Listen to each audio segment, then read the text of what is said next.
Olá a todos! Espero que estejam muito bem. Esta é a minha atualização da situação da frente na guerra da Ucrânia para o dia 8 de abril de 2025. E hoje temos que falar sobre diferentes coisas. Vamos falar principalmente sobre o que está sendo uma das ações ofensivas russas mais chamativas deste último período e dos últimos avanços que essa operação conseguiu. E depois, vamos falar sobre o que está acontecendo em uma localidade importante na zona de Pokrovsk, onde há relatos contraditórios por parte de ambos os lados. O vídeo de hoje, novamente, será um pouco mais curto do que estamos acostumados a ver aqui, mas, da mesma forma, a informação é muito importante.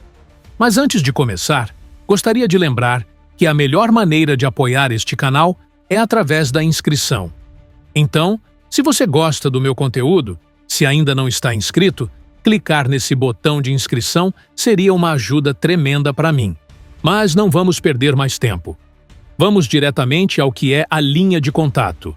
E antes de falar dos últimos avanços russos nesta zona ofensiva, ou nesta zona onde os russos estão desenvolvendo uma ofensiva, uma zona que comentamos muito ultimamente, eu gostaria de passar para a frente de Pokrovsk, onde há relatos contraditórios que têm a ver com a localidade de Shevchenko. Durante estes últimos meses, falamos em diversas ocasiões sobre Shevchenko, que supostamente era, ou é, uma localidade que os ucranianos fortificaram em preparação para as batalhas ao sul de Pokrovsk. E falamos bastante sobre Shevchenko, porque se observou uma série de ataques e contra-ataques. Os russos a capturaram, depois houve um contra-ataque ucraniano, depois os russos entraram novamente em Shevchenko, os ucranianos atacaram ou contra-atacaram novamente. Os russos capturaram Shevchenko. Depois, se viu o exército ucraniano entrar a partir do norte. E é aqui onde surgem as novas contradições. Fontes russas afirmam que o exército ucraniano foi completamente expulso de Shevchenko durante as últimas horas. E há fontes ucranianas que afirmam ter avançado um pouco mais dentro de Shevchenko. Normalmente, não se vêem esse tipo de contradições. Então, é muito chamativo o que está acontecendo aqui. Por enquanto, o que vamos fazer é manter a situação, ou o mapa, como está. Não vamos fazer nenhuma mudança. Apresentamos a informação que está sendo relatada, tanto por fontes russas como por fontes ucranianas. E vamos esperar para ver quais informações surgem no futuro próximo, que imagens serão liberadas, para então realizar alguma alteração. Mas, já tendo falado sobre este setor, eu gostaria de passar para uma zona bastante mais ao norte, porque este é um ponto da frente do qual falamos muito ultimamente. E nesta zona entre Terni, Jampolivka, Lubimivka, etc., não é Lubimivka. Temos falado bastante sobre o que está sendo uma nova operação ofensiva russa. Primeiro, falamos que os ucranianos estavam alertando que o exército russo estava concentrando tropas e drones e que estava lançando diversos ataques neste setor. E depois disso, falamos bastante sobre diferentes avanços, diferentes rupturas e tudo o que está acontecendo neste setor durante as últimas semanas. E vimos como os russos têm se aproximado tanto da localidade de Nove como da localidade de Katerinivka, enquanto fontes ucranianas voltaram a acender o alerta em relação ao que está ocorrendo aqui. Novamente vimos, e comentamos nos últimos dias, como diferentes fontes ucranianas têm relatado que o exército russo está cada vez mais lançando ataques intensos e onde está se gerando um problema. De fato, falamos sobre isso ontem e anteontem. Então, isso não deveria ser novidade para vocês. Mas, o que é importante?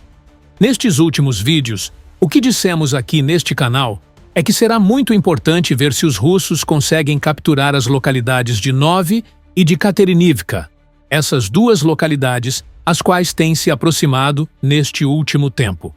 Isso seria muito importante para começar a consolidar os avanços russos, para começar a romper um pouco com as linhas defensivas primárias, ou as primeiras linhas defensivas, que se encontram neste setor, as quais supostamente deveriam ser um pouco mais sólidas. E isso ocorreu durante as últimas horas, dado que os russos conseguiram avançar cerca de 6 quilômetros quadrados, capturando Katerinivka e diferentes posições ao seu redor. Enquanto, como havíamos comentado no passado, os russos se mantêm nos arredores de Nove, por enquanto, sem conseguir muitos avanços nesse setor. Mas os russos capturaram sua primeira localidade em toda essa operação, e será necessário ver como utilizam tudo isso. Como mencionamos, pode ser bastante útil para os russos e teremos que ver se durante este próximo período utilizam Katerinivka para lançar assaltos contra localidades como Novomikhailivka, contra Nove, e para se organizarem mais adiante neste setor da frente. Este ponto da frente está se tornando bastante interessante, bastante ativo, e pode ser que comece a desencadear algo mais, o que tem sido, essa captura de Katerinivka. Mas isso ainda está por ser visto. No entanto, esse não é o único avanço que se deu neste setor durante as últimas horas. Surya Maps relata que o exército russo conseguiu avançar um pouco mais ao sul, a partir de Jampolivka. Os russos avançaram, capturaram várias posições e chegaram aos arredores da localidade de Torsk. Isso é algo que comentamos em diversas ocasiões que poderia ocorrer, que os russos iriam começar a atacar Torsk pelo norte, devido ao fato de que os ataques lançados durante o último tempo, já faz vários meses, a partir do leste, não tiveram muito sucesso. E parece que estamos vendo um pouco de tudo isso aqui. Esse avanço é de cerca de 13 quilômetros quadrados, se não me engano. Pelo menos no meu mapa, é de cerca de 13 quilômetros quadrados. E bem, mais do que capturar essa quantidade de território, agora deixa os russos nos arredores ao norte de Torsk. O que será interessante ver é se os russos conseguem consolidar suas posições. Se os russos conseguem continuar atacando nessa direção, se quiserem fazê-lo. Lembremos que, quando se falou dos ataques russos neste setor, ou pelo menos o que comentam as diferentes fontes, é que os recursos russos estão focados nesta zona mais ao norte, em direção a Katerinivka e a Nove. Não se falou muito sobre o que poderia acontecer ao sul de Jampolivka, então isso, até certo ponto, ao meu juízo, é um pouco inesperado. E é difícil prever, por enquanto, se isso será algo mais profundo, que perdurará mais no tempo, se continuaremos vendo ataques em direção a Torsk ou Zaritne, ou se é simplesmente um avanço pontual. Isso veremos, imagino, durante os próximos dias, as próximas semanas. Mas isso foi tudo por hoje. Como eu disse, o vídeo de hoje será um pouco mais curto do que estamos acostumados a ver, assim como o de ontem. Mas, da mesma forma, muito obrigado por assistir. Espero que todos vocês tenham uma noite muito boa e que, se tudo der certo, possamos nos ver amanhã. E muito obrigado.